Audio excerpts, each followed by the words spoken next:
Chapter it is some basic concepts of chemistry.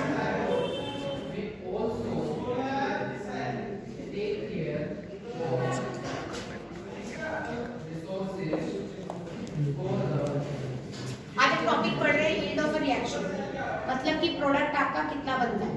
ठीक है, जैसे क्या होता है, ए से अगर बी बनाया, मैं कह रही हूँ मैंने ए का 1 मोल लिया है और बी का क्या बना है बच्चे, 1 मोल बना है। अगर मैं ये कहती हूँ कि मेरे बी का 1 मोल 100 ग्राम के अप्रोक्स है, अगर रिएक्शन 100% कंप्लीट हुई है, तो रिएक्शन अगर पूरी हुई है कंप्लीट बिल्कुल, तो इसका मतलब प्रोडक्ट पूरा का पूरा बनेगा।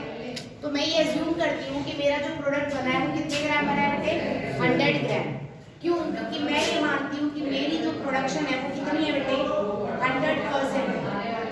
प्रोडक्शन का रेट कितना है राजे किसी भी चीज का, 100%। ठीक है, बट ये सिर्फ मेरी एक्सपेक्टेशंस होती है, दीज आर जस्ट एक्सपेक्टेड या थ्योरेटिकल हम कह सकते हैं कि रिएक्शन पूरी हुई होगी। बात समझ आई? एक्चुअलिटी में रिएक्शन पूरी नहीं होती है, there is always a loss, there is always a loss. जैसे कि आपने पहले से ही पढ़ रखा है छोटी क्लासेस में कि पूरी की पूरी एनर्जी को ट्रांसफर किया जाए, इस तरह की हमारी कोई भी मशीन अब तक नहीं बनी है। मतलब किसी भी चीज की कंप्लीट एफिशिएंसी हमारे पास नहीं आती है। तो हम ये कैसे कह सकते हैं कि जब कोई रिएक्शन हुई तो पूरा का पूरा ही प्रोडक्ट में कन्वर्ट हो गया होगा, कुछ ना कुछ तो लॉस हुआ होगा ना बेटा। तो वही लॉस आपको यहाँ दिखा रहा है कि मैं मानती हूँ कि मेरी 100% होने पर अमाउंट कितना बना होगा, 100 ग्राम, लेकिन एक्चुअलिटी में वो अमाउंट कितना था बेटे, 80 ग्राम। दैट मींस मेरी प्रोडक्शन 100% नहीं हुई है, कितनी परसेंट हुई है बेटे, 80%। क्लियर? तो अगर मुझे यील्ड निकालनी है तो mass of a product actual, जो एक्चुअल में मिला that is 80 divided by mass of product expected, कितना है बच्चा, 100 इनटू में 100, तो मेरी परसेंटेज ऑफ यील्ड आ जाएगी 80। क्लियर? थोड़ा सा देखते हैं इधर एक आधा question. 2 moles of A gives 3 moles of B। Initially मैंने यहाँ पर 4 मोल्स लिए हैं A के और मेरे 5 मोल्स बने हैं B के। ठीक है बेटे, तो जरा ध्यान से सबसे पहले हम करते हैं मोल मोल एनालिसिस। मैंने आपको स्टार्टिंग में बोला था कि आपका मोल मोल एनालिसिस आपके बहुत सारे टॉपिक्स को लेकर चलेगा, है ना। तो सबसे पहले 2A gives 3। आपको यहाँ पर कोएफिशिएंट नजर आ रहे हैं, इसका मतलब ये रिएक्शन ऑलरेडी बैलेंस्ड है। क्लियर बेटा? तो स्टोइकियोमेट्री कोएफिशिएंट कितने हो गए, 2, और इसका कितना है बच्चा, 3। मोल मोल एनालिसिस कितना हो जाएगा, number of moles of A by में 2 stoichiometric is coefficient, equal to number of moles of B by stoichiometric coefficient of 3। Clear बेटा? डन।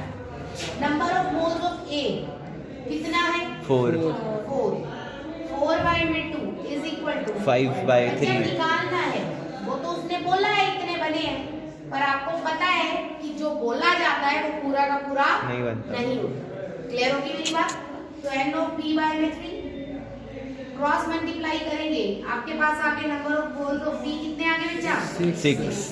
मतलब एक्सपेक्टेड कितने थे, 5 6 बच्चा, 6 एक्सपेक्टेड कितने थे, 6 moles। हमने ये कैलकुलेट किया है कि आपके 4 मोल्स ऑफ A कितने मोल्स ऑफ B बनाएंगे, 6 moles। 2 से कितने बन रहे हैं, 3, तो 4 से कितने बनेंगे, 6।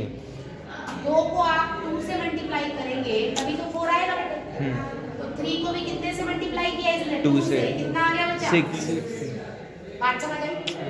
तो कितने बनने चाहिए थे बेटे, एक्सपेक्टेड कितने थे, 4 से कितने आने चाहिए थे, 6। आ कितने रहे हैं, 5। तो परसेंटेज आप निकाल लोगे, कितनी आएगी, 5 by 6 into 100। क्लियर बच्चा? कोई डाउट है? नहीं। समझ आए बात अच्छे से?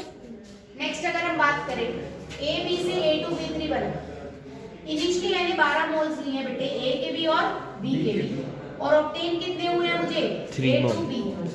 ऑब्टेन होने का मतलब ये क्या है बच्चा, एक्चुअल अमाउंट दे रहा है। क्लियर? इसने तो बता दिया कि मैंने 12 मोल्स लिए थे और मेरे कितने मोल बने हैं, सिर्फ 3 बने। अब परसेंटेज देख लो भाई कितनी आउटपुट आ रही है। ठीक है, तो रिएक्शन लिखी मैंने A plus B gives A2B3। Stoichiometric coefficient 1 कैसे होगा, A B यूज करके है, you should balance the reaction. 2A A के 2 और बी के कितने नजर आ रहे हैं? 3 बैलेंस हो गया रन है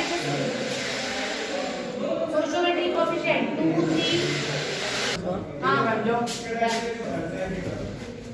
यहाँ पर इसका सोशियोमेट्री रेशियो कितना है? कोएफिशिएंट 2 यहाँ पर कितना है राजीव? 3 और यहाँ कितना है? 1 अब इसके मोल्स कितने दिए हुए हैं बच्चा? कितने मोल्स है?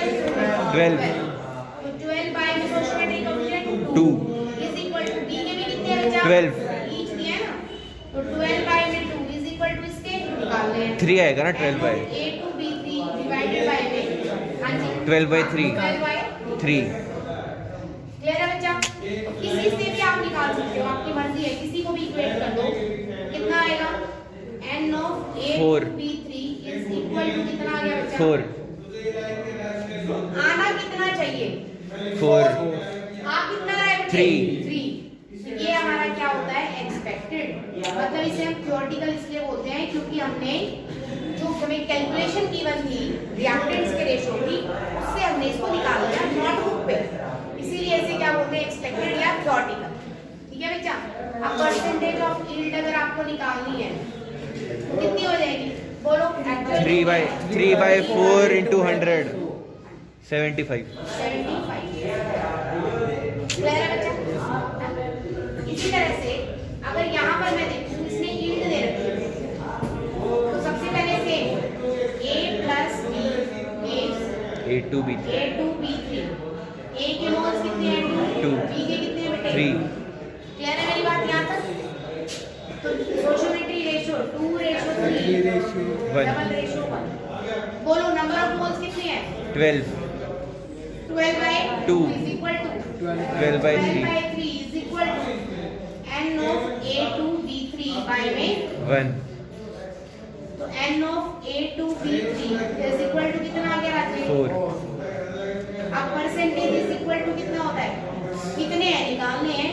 n of बस। A2B3 4 एक्चुअल डिवाइडेड बाय में एक्सपेक्टेड कितने हैं बच्चा? 4 इनटू में 100 is equal to 75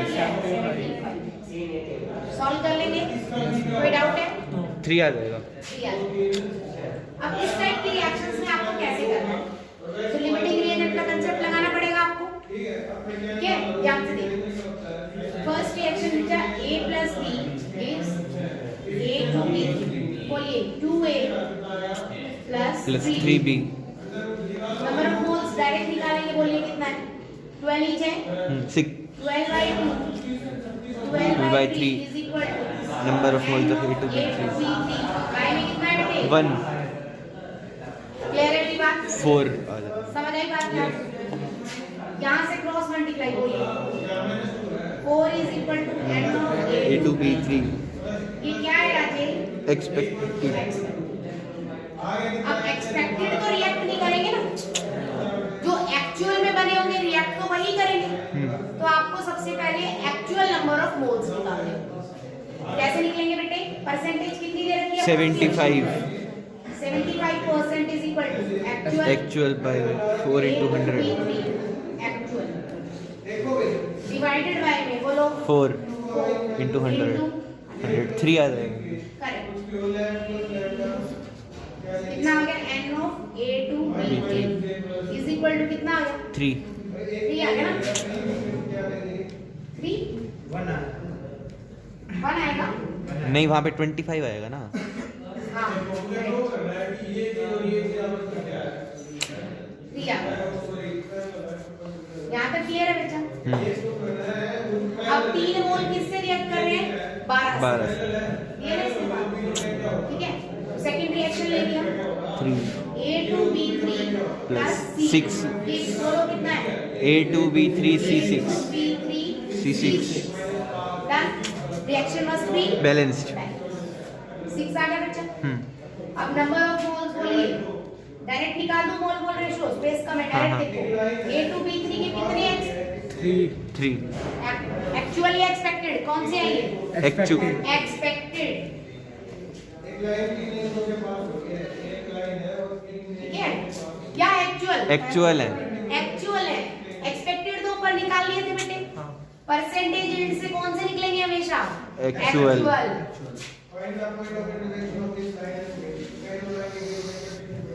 यहाँ तक क्लियर बेटा? ठीक है। अब बोलिए नंबर ऑफ मोल्स कितने हैं बेटे A2B3 के? A2B3 के 3। अब मुझे बताइए ये कैलकुलेशन एक्सपेक्टेड से करूं या एक्चुअल से? एक्चुअल से, क्योंकि एक्सपेक्टेड थोड़ा ना किसी के साथ कंबाइन करेगा। मैं कह दूं हवा हवा में, हाँ भाई मैंने इसको रोटी देनी पड़ेगी ना बेटे, तभी अगले का पेट भरेगा। मैं बातों में बोल दूं कि मैंने उसे खाना दे दिया तो पेट नहीं भरेगा। तो एक्सपेक्टेड से अब कभी भी कैलकुलेशन ना होगा, किससे होगी बेटे? एक्चुअल से। ठीक है, तो कितने हैं बच्चा बोलो? 3 बाय में सोशियोमेट्रिक कोएफिशिएंट 1 बोलो 12 कितने मोल्स दिए? 12 by 6 is equal to A2B3C6 by में 1। क्लियर बच्चा? कहीं से भी निकाल दीजिए, कितना आएगा? 2। स्टॉप कर। अब बच्चे यहाँ पर आपको लिमिटिंग रिएजेंट भी देखना है। देखिए एक के लिए कितने मोल्स बन रहे हैं? 6। एक के लिए कितने बन रहे हैं? 6। मतलब एक मोल के लिए सी कितने चाहिए? 6। बात समझ आई? तो उल्टा करके देखो, 6 मोल्स ऑफ सी के लिए हमें चाहिए 8 मोल्स ऑफ A2B3। क्लियर? और दे कितने रखे हैं हमें मोल? 12 सी के लिए कितने चाहिए? मल्टीप्लाई 2 है बेटे। 2 कितने चाहिए? 2 A2B3 बात समझ आई? अब पड़े कितने हमारे पास? 3 लेकिन यूज कितने होंगे? 2। तो प्रोडक्ट किससे निकालोगे आप? लिमिटिंग रिएजेंट से 6 कार्बन। ये वाला कांसेप्ट बिल्कुल समझ नहीं आया होगा। समझ आया बाकी सभी को? कहने का मतलब ये है राजे कि A2B3 तो 3 थे और 6 कितने हैं? बोलो 12 कितने हैं हमारे कार्बन? 12 मोल दिए ना सी, और A2B3 कितने दिए हैं? 3 मोल्स। समझ आ रही है मेरी बात? तो प्रोडक्ट तो बेटे उसी से नापोगे ना जो क्या होगा? Limiting reagent. तो which one is limiting reagent here? C. ठीक है, तो आप करेंगे number of moles of C कितने हैं बेटे? 12 बाय में stoichiometric coefficient 6 is equal to n of A2B3 by में बोलो 1। करेक्ट।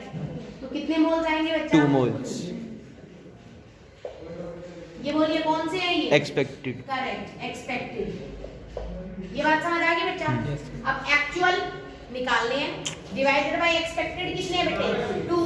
ठीक है, multiplying 100 is equal to 60%। Clear होगी मेरी बात? अब यहाँ पर देखने में आसानी से आपको दिख रहा था कि ये क्या है आपका? ये सी लिमिटिंग रिएजेंट है, इसीलिए इसके अकॉर्डिंगली हमने आंसर नहीं निकाला। किसके अकॉर्डिंगली निकाला? सी के अकॉर्डिंग। लेकिन हमें सॉल्व फर्स्ट स्टेप भी करना पड़ेगा, क्योंकि हम यूं ही तो मान नहीं सकते कि ये लिमिटिंग रिएजेंट है। हो सकता है A2B3 का एक आ जाता मोल्स, तो हमें कैलकुलेशन दोनों के लिए करनी पड़ेगी। क्लियर होगी मेरी बात? चैप्टर बेटा हम लोग कर रहे हैं some basic concepts of chemistry.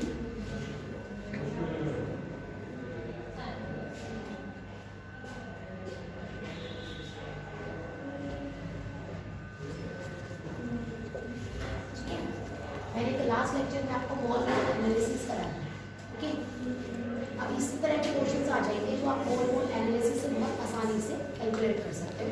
उसने कहा है calculate the weight of O2 needed for complete composition of 244 gram of C6H5COO that is benzoic acid. ठीक है, उसने बोला बेंजोइक एसिड, इसका नाम क्या होता है? Benzoic acid. ये जब आप ऑर्गेनिक करेंगे तब आप पढ़ेंगे। उसने बोला है 244 ग्राम बेंजोइक एसिड को पूरी तरह से जलाने के लिए कितने ग्राम O2 चाहिए ये बताओ। ठीक है, तो हमारे पास ग्राम का तो कोई कंसेप्ट है ही नहीं। मैंने आपको सीधा सीधा सिर्फ क्या कराया? मोल मोल एनालिसिस। तो हर क्वेश्चन में कोई भी कंसेप्ट रिलेटिंग मोल्स या वेट आप मोल मोल एनालिसिस जरूर करेंगे। ठीक है, तो मोल मोल एनालिसिस के लिए सबसे फर्स्ट स्टेप क्या था? Balance the reaction. Reaction must be balanced. मैंने बोला C6H5COOH प्लस O2 gives बोलो CO2 प्लस H2। क्लियर बच्चा? तो फटाफट से बैलेंस करेंगे। अगर हम बैलेंस करते हैं, ध्यान दीजिए, यहाँ पे मैं 6 लगा दूंगी। ठीक है, 6 आ गए, 7 आ गए।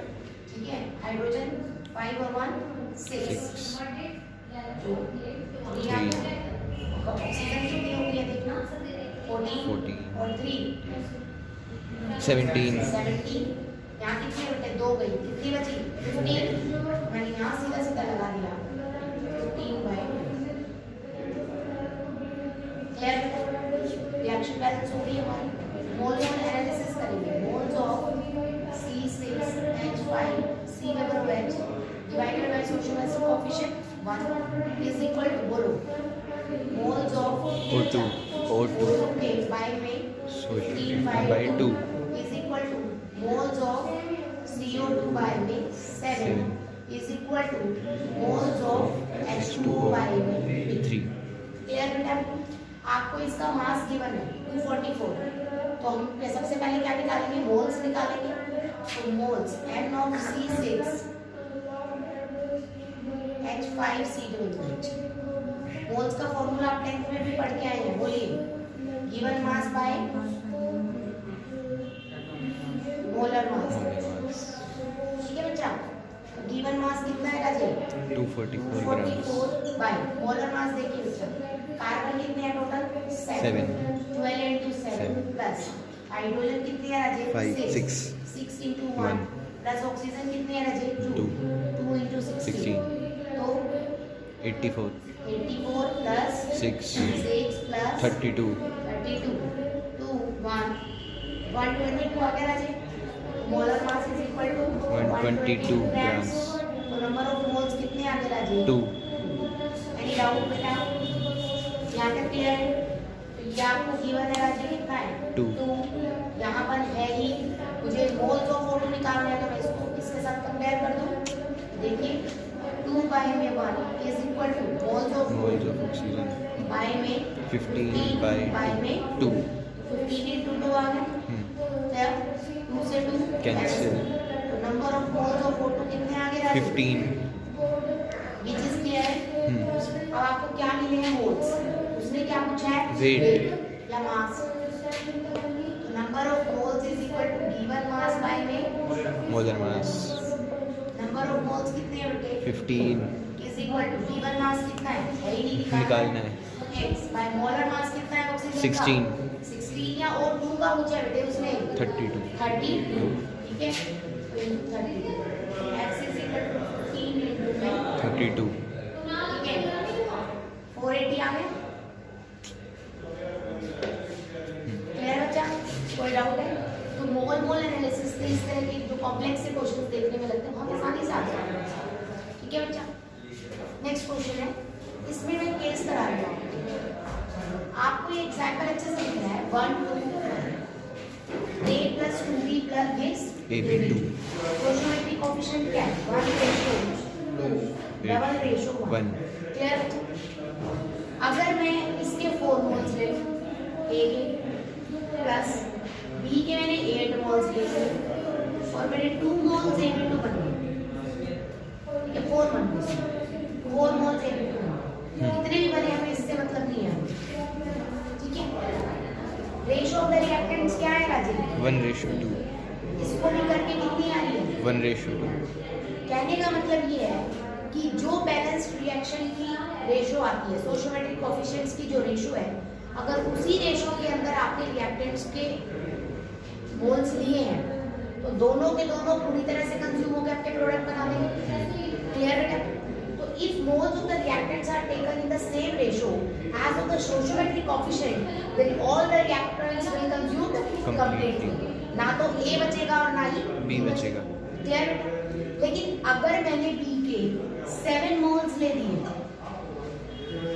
अगर मैंने B के कितने ले दिए बेटे 7 तो 4 के लिए चाहिए कितने बेटे 8 मैं दे कितनी दी हूँ 7 तो किसकी वजह से रिएक्शन रुक जाएगी मेरी B की वजह से B मेरा कम पड़ जाएगा तो जो मेरा कम पड़ेगा उसे हम बोलते हैं लिमिटिंग रिएजेंट क्या बोलते हैं लिमिटिंग रिएजेंट बात समझ आई दोबारा देखिए एक तो रिएक्शंस और देख लूं मैंने यहाँ पर दिया बच्चा A plus 2B gives AB यहाँ से देखिएगा 2 मोल पहले स्टोइचियोमेट्रिक कोएफिशिएंट दे दूंगा 1:1 बैलेंस है राजे रिएक्शन ठीक है अब A की उसने 2 मोल्स दे दिए बच्चा और B के कितने कितने दिए हैं? 20।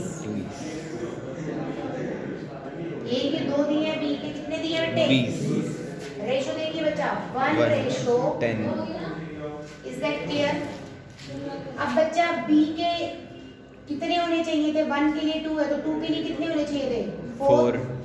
एक्स्ट्रा किसके बचे हैं? बी के। ठीक है, तो जो एक्स्ट्रा बचेंगे उसे हम बोलेंगे एक्सेस रिएजेंट। क्या बोलेंगे?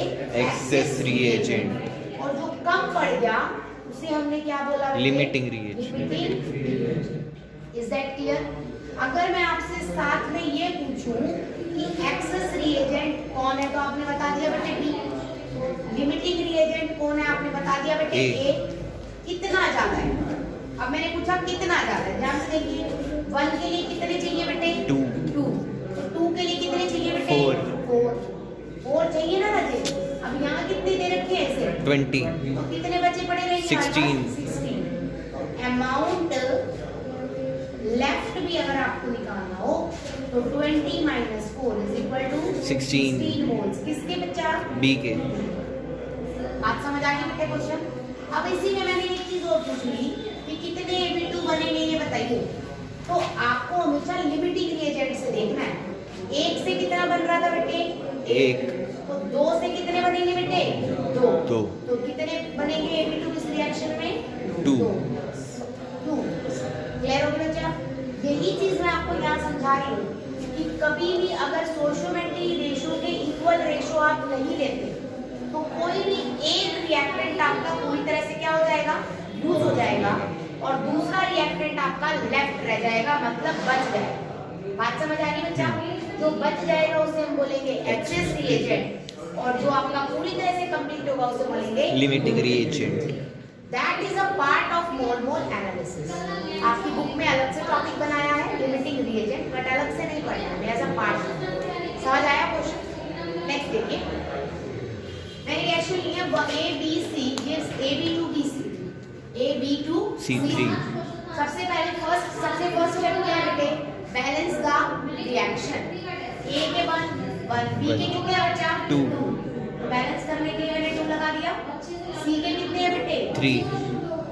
कोई डाउट है? नहीं। क्लियर है? यहाँ से रेशो आपके पास आ गई 1 रेशो 2 रेशो 3 क्लियर है? कोई डाउट नहीं। उसने बोला है मैंने A B C तीनों के कितने मोल्स दे रखे हैं? 12। कितने?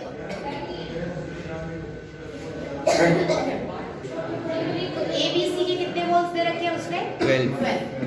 तो बच्चा A ratio B ratio C 1 ratio 2 ratio 3 stoichiometric coefficient है बच्चा इसके। गिवन रेशो क्या है राजे? गिवन रेशो क्या है? अब यहाँ पर आप मोल एनालिसिस लगाएंगे। The best thing is you use mole analysis. A के कितने मोल्स दिए बेटे? 12 by 1 रेशो बोलो। इसके 12 by 2 रेशो बोलो। 12 by 3 12 by 3 कितना आ गया? 12 रेशियो 6 रेशियो 4। तो सबसे कम कौन पड़ रहा है? C। तो C will be your limiting reagent. Clear बेटा? सबसे ज्यादा कौन दिख रहा है? A will be your excess reagent. Access.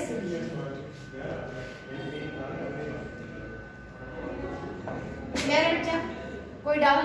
अब अगर मैं ये पूछूं आपसे कि आपके AB2C3 के कितने मोल्स बनेंगे तो मैंने किससे बोला? निकालने लिमिटिंग के लिए? रिएजेंट से। लिमिटिंग रिएजेंट से। क्लियर बेटे? तो इज इक्वल टू इसी में ले लेंगे मोल एनालिसिस में। यहाँ पर आपके साथ में बेटे प्रोडक्ट का भी डाल रही हूँ। कितना है राजे? AB2C3 कितने बन रहे हैं? 1 बन रहे हैं नॉर्मल में। ठीक है, तो जरा देखिए नंबर ऑफ मोल्स कितने बनेंगे निकाल लिया बेटे। AB2C3 बाय में 1। इन दोनों को इक्वल करेंगे आप, क्रॉस मल्टीप्लाई, बोलिए क्या आएगा? n of AB2C3 equal to कितना आ गया राजे? 4। मतलब कितने मोल्स बनेंगे बेटे? 4। कोई डाउट है राजे? क्लियर हुआ? पक्का समझ आ गया? इसी में मैंने अगर आपसे पूछ लिया A और B के कितने मोल्स बचेंगे तो आप बता सकते हैं? बताइए। A के तो 8 और B के 2। सी तो लिमिटिंग रिएजेंट है, बहुत जल्दी खत्म हो जाएगा। तो 4 मोल्स के लिए भी कितना चाहिए देखो। अब आप चाहें तो इसकी सिंपल रेशो ले लीजिए। 3 के लिए कितने चाहिए बेटे? 2। तो 4 के लिए कितने चाहिए देखिए। 3 के लिए कितने चाहिए बी बोलो? 2। तो 4 के लिए 2/3 into 4। क्लियर? कितने चाहिए बेटे? 8/3। तो बचे कितने? टोटल कितने लिए थे आपने? 12। तो 12 माइनस 8/3। क्लियर है मेरी बात? इसी तरह से अगर मैंने इसके लिए पूछ लिया आपसे कितने बचेंगे, तो 3 के लिए कितने चाहिए बेटे? 1। तो हाँ 3 के लिए चाहिए 1। तो 4 के लिए कितना चाहिएगा? कर लो। 3 के लिए कितना बेटे? 1। तो 4 के लिए 1/3 into 4/3।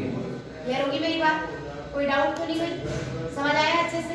ठीक है, तो this is all about your limiting reagent. इसके एक दो क्वेश्चंस और देखते हैं। नेक्स्ट टॉपिक है राजे आपका कॉन्सेक्यूटिव रिएक्शंस। कॉन्सेक्यूटिव का मतलब क्या होता है? इसके बाद एक तो मतलब ए से बी बना, बी से सी और सी से फिर क्या बना? डी। तो मेरे रिएक्टेंट क्या है? ए।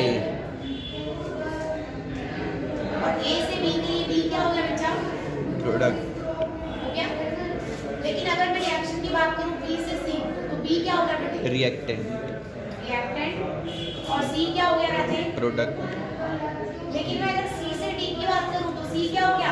रिएक्टेंट। करेक्ट। और डी क्या हो गया बेटे? प्रोडक्ट। तो मतलब कॉन्सेक्यूटिव रिएक्शंस का मतलब होता है जब किसी एक रिएक्शन का प्रोडक्ट दूसरी रिएक्शन के रिएक्टेंट की तरह काम करे, तो ऐसी रिएक्शंस को हम क्या बोलते हैं? Consecutive reactions. When product of one reaction is used as a reactant of Other other reactions. Clear होने बात करना। एग्जांपल मैंने दिया C plus half of O2, limited supply of oxygen, क्या बनेगी? C। Carbon monoxide. और उसने FeO से रिएक्ट करके Fe को क्या कर दिया बच्चा? रिड्यूस कर दिया, मतलब एक्सट्रैक्ट कर दिया Fe plus CO2। इस तरह से C plus half of O2 gives CO। Ni plus 4CO gives NiCO4। इस तरह की स्क्वायर ब्रैकेट्स में यहाँ पर जो CO आपको नजर आ रहा है बच्चा, उससे आपका कंपाउंड बना ही। इस टाइप की स्क्वायर ब्रैकेट में जो कंपाउंड्स होते हैं उन्हें हम बोलते हैं कॉम्प्लेक्स। कौन से कॉम्प्लेक्स? Coordination complex. या आप डायरेक्ट कह सकते हैं सिंपली कोऑर्डिनेशन कंपाउंड्स। आप इस चैप्टर को 12th में पढ़ने वाले हैं बेटा। स्क्वायर ब्रैकेट्स के अंदर कोऑर्डिनेशन कंपाउंड्स को रिप्रेजेंट किया जाता है। Carbon plus O2 simply CO2 बनेगा राजे, और CaO के साथ रिएक्ट करने से क्या CO3। क्लियर है मेरी बात? जैसे मैंने बोला A B C के मैंने 12 मोल्स लिए। स्टार्टिंग में A के भी 12 है, B के भी 12 है और C के भी 12 है। उसने बोला A to B2 के A to B3 के बताओ कितने मोल्स बने, और A to B3C4 के बताओ कितने बने। तो मल्टीपल रिएक्शन हो गया। तो हम 1 by 1 रिएक्शन कंसीडर करेंगे। कॉम्प्लेक्स रिएक्शन को या कॉन्सेक्यूटिव रिएक्शंस को आप सिंगल स्टेप मान के चलिए कि हर स्टेप मेरा क्या है? Single step. बात समझ आई बेटे? प्लीज ध्यान देंगे। पहले मैंने ले लिया A plus B gives A to B3। Reaction must be balance. Clear बच्चा? कोई डाउट? मोल एनालिसिस कीजिए भाई। Moles of A by 2, moles of B by 3, moles of A to B3 by 1। बोलो कितना? 1। क्लियर है मेरी बात? दोनों के कितने कितने मोल्स ले रखे हैं राजा? 12। कितने कितने ले रखे हैं? 12/2 रेशियो बोलिए। 12/3 double ratio n of A to B3 by 1। अब यहाँ पर इम्पोर्टेंट ये है कि प्रोडक्ट बनाने के लिए लिमिटिंग रिएजेंट का भी इस्तेमाल होता है। मतलब हम किससे प्रोडक्ट की कैलकुलेशन करते हैं? Limiting reagents. तो जरा रेशियो देखेंगे क्या आगे बचा? 6:4। Which one is limiting reagent? B। ध्यान से देखिए, करेक्ट। 2:3 में कंबाइन कर रहे हैं। तो अगर ये 6 होता, आप कह सकते हैं 2A के लिए कितने भी यूज हो रहे हैं बेटे? 3। 3 तो 6a के लिए कितने चाहिए? 3 बाय में 2 इंटू में 6 कितने चाहिए बेटे? 9 भी चाहिए। कोई डाउट इस बात? क्लियर है मेरी बात? यही से आप और ये भी कर सकते हैं। 2 के लिए कितने हैं? 3। तो 4 के लिए कितने होते हैं? 6। तो 6 के लिए कितने हैं? 9। मल्टीप्लाई कर दो सिंपल। 2:3 का आपका रेशो सिंपल कितना है राजेश? 2:3। तो 6 के लिए कितना होता? 9 और ये भी हो सकता है। ठीक है राजेश? आपको देखना है किससे मल्टीप्लाई किया है? किससे मल्टीप्लाई किया है? 3 से। तो 3 को भी कितने से मल्टीप्लाई कर दिया? 3 से। और ये भी आप कर सकते हैं। तो यही आपको ये चीज क्लियर हो गई है कि लिमिटिंग रिएजेंट आपका कौन है बेटे? बी। डन। तो प्रोडक्ट किसके अकॉर्डिंगली बनेंगे राजेश? बी के according. 4 is equal to n of A2B3 by 1 Rajesh. तो कितने मोल्स बने? 4 मोल्स। A2B3 के कितने मोल्स बने बच्चा? 4 मोल्स। इसको इक्वेट कर दिया। ठीक है। क्लियर है मेरी बात यहाँ पर? इस स्टेप में कोई डाउट? समझ आया वासु? डन। अब बच्चा एक बात बताइए, सेकंड स्टेप में रिएक्टेंट की तरह कौन काम कर रहा है? A2B3। अब A2B3 के 12 मोल्स की बात करोगे या जितने हैं हम उतने मोल्स की बात करोगे? जितने हैं उतने। बात समझ आई? तो अब हम सेकंड स्टेप रिएक्शन लेंगे। A2B3 plus C gives A2B3C4। Balance the reaction first. 4। Clear बच्चा? स्टोइचियोमेट्रिक कोएफिशिएंट बोलिए कितना है? 1:4 डन। ठीक है। मोल एनालिसिस। मोल कितने मोल्स है बेटा आपके पास? 4 by 1 रेशियो 4 by 12 by में 4 रेशियो इसके निकालने हैं A2B3C4 by 1। Any doubt? कोई डाउट है? अब इसको छेड़ने की जरूरत है आपको? बिल्कुल। चेक आप ये करेंगे कि कहीं ये लिमिटिंग रिएजेंट तो नहीं है इन दोनों में। यहाँ पर रिएक्शन में कौन सा लिमिटिंग रिएजेंट? बी। तो बी के अकॉर्डिंगली प्रोडक्ट बन गए। हाँ। अब यहाँ पर इन दोनों में से कहीं ऐसा तो नहीं कि कोई हमने कम दे रखा है, तो डायरेक्ट अप्लाई करने से पहले चेक। क्लियर बेटे? रेशो कितनी है राजे? 1:4। किसके कितने हैं बेटे? 4 के लिए कितने होनी चाहिए? 4 से मल्टीप्लाई 16। कितने से मल्टीप्लाई किया? 16। 4 से कितने होनी चाहिए बेटे? 16 होनी चाहिए। है कितने हमारे moles? 12। Which one is limiting reagent here? C। समझ आ गई बात? दोबारा समझ लो। 1:4 आपको दे रखा है। मुझे A2B3 के कितने मोल्स है मेरे पास? A2B3 के कितने मोल्स है मेरे पास बेटे? 4। तो 1 को सीधा सीधा किससे मल्टीप्लाई किया मैंने? 4 से।